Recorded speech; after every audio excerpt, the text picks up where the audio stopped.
श्री त्र्यंबकेश्वर महादेव ज्योतिर्लिंग महाराष्ट्र राज्य में मुंबई के पास नासिक शहर से 30 किलोमीटर दूर है। गोदावरी के पश्चिम तट पर नासिक और पूर्वी तट पर पंचवटी है। पंचवटी में भगवान श्री रामचंद्र सीता माता जी और लक्ष्मण जी के साथ वनवास के दौरान पर्ण कुटीर बनाकर रहे थे। त्रिजमा अंबक अर्थात 3 नेत्र वाले देव श्री त्र्यंबकेश्वर महादेव जी। त्र्यंबकम बाबा के निकटतम ब्रह्मगिरि पर्वत से पूत सलीला गोदावरी नदी निकलती है। श्री त्र्यंबकम महादेव जी के संबंध में लिखा है कि अहिल्या के पति गौतम ऋषि यहाँ ब्रह्मगिरि पर्वत पर तप करते थे। गौतम ऋषि की तपस्या से प्रसन्न होकर भगवान वरुण देव ने मनोवांछित वर प्रदान किया, जिससे यहाँ वर्षों से सूखा हरियाली में परिवर्तित हो गया।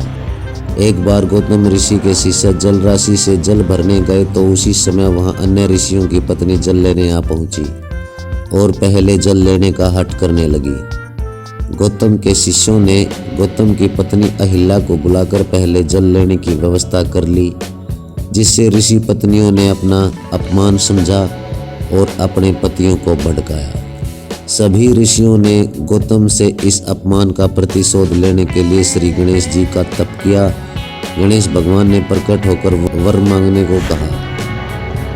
इस पर ऋषियों ने गौतम का अनिष्ट करने और उसे वहां से अपमानित करके निकालने की शक्ति देने का वर मांगा। श्री गणेश जी ने अनुरोध किया कि परोपकारी महात्मा गौतम ने वरुण देव से जल पाकर सबका कष्ट दूर किया था, उनके प्रति दुर्भावना न रखें। किंतु ऋषियों के हठ पकड़ने पर गणेश जी ने उनकी प्रार्थना स्वीकार कर ली। साथ में गौतम ऋषि को कष्ट देने के दुष्परिणाम के लिए प्रस्तुत रहने की भी चेतावनी दे दी। एक दिन गौतम जी जब ब्रीहिका लेने गए तो एक दुबली पतली गाय खड़ी थी। गौतम जी ने जो ही गाय हटाने की चेष्टा की तो ही गाय वहां गिरकर ढेर हो गई। बस फिर क्या, ऋषियों ने गौ हत्या का पाप लगाकर गौतम ऋषि को अपमानित किया और उस स्थान से चले जाने को कहा। गौतम ऋषि बहुत दुखी हुए और आत्मग्लानि से वह स्थान छोड़कर चले गए। गौतम जी ने गौ हत्या पाप की निवृत्ति के लिए तप किया, जिससे भगवान शिव जी ने प्रसन्न होकर गंगा जी का जल मुनि को प्रदान किया।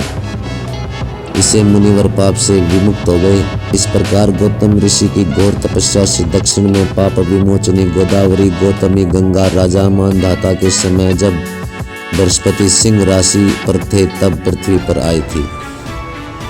गौतम ऋषि और गंगा जी की प्रार्थना से शिवजी भगवान यहाँ त्र्यंबकम नाम से संसार के उपकारार्थ पुण्यता भगवती गोदावरी के उद्गम स्थान के समीप अवस्थित हो गए।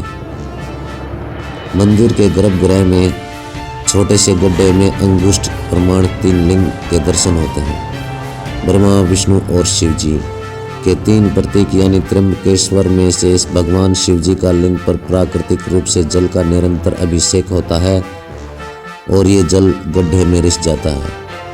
प्रति सोमवार श्री त्र्यंबकेश्वर बाबा की पालकी निकाली जाती है। कहा जाता है सिंह सत गुरु के होने पर कुंभ का बड़ा भारी मेला लगता है। यहाँ कुंभ के पर्व के समय यहाँ पानी में अमृत प्रकट होता है। इससे श्रद्धालु भक्तजन उसमें स्नान करना चाहते हैं। ओम श्री त्र्यंबकेश्वर महादेव जी तेरी सदा ही जय हो। हर हर महादेव। जय हिंद।